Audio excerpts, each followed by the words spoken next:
Imagine walking into a burger joint and asking for ketchup, only to be told to leave. Imagine asking for a sesame seed bun and being handed 2 slices of plain white toast. This isn't a hipster experiment.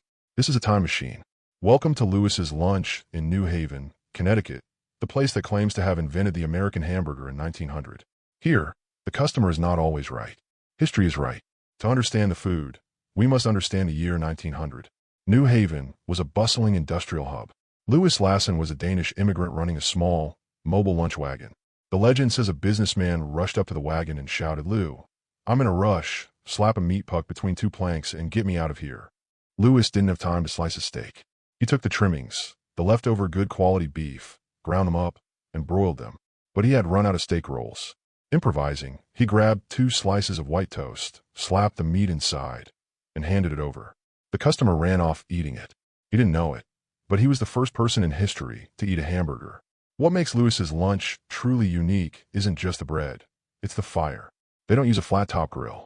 Since 1898, they have used vertical cast-iron gas stoves. The burgers are clamped into wire gridirons and cooked vertically. The grease drips away. The flame kisses the meat on both sides simultaneously. This technology is extinct everywhere else on Earth. But here, it is the only way to cook.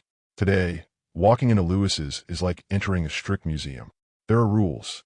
Rule number 1, no condiments. No ketchup, no mustard, no mayo. The family believes the meat is high quality and shouldn't be masked by sugar and vinegar. You get cheese, tomato, and onion. That's it.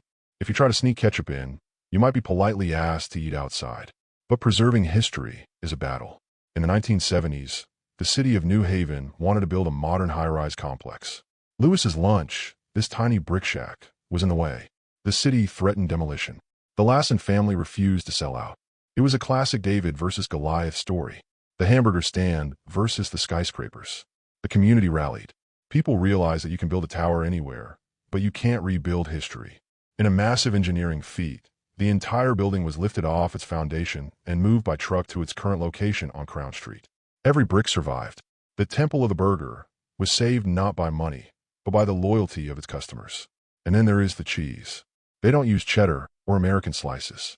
They use a spreadable cheddar spread. It melts into the nooks and crannies of the toast, and the meat in a way a slice never could. It sounds strange to the modern palate, but it creates a texture that is creamy, savory, and undeniably nostalgic. Of course, success breeds jealousy.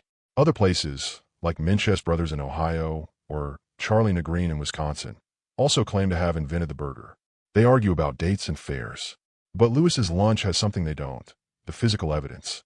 The same ovens, the same family line, and the Library of Congress recognition. Why does this matter? Because in a world of frozen patties and automated kiosks, Lewis's Lunch is a reminder of human touch.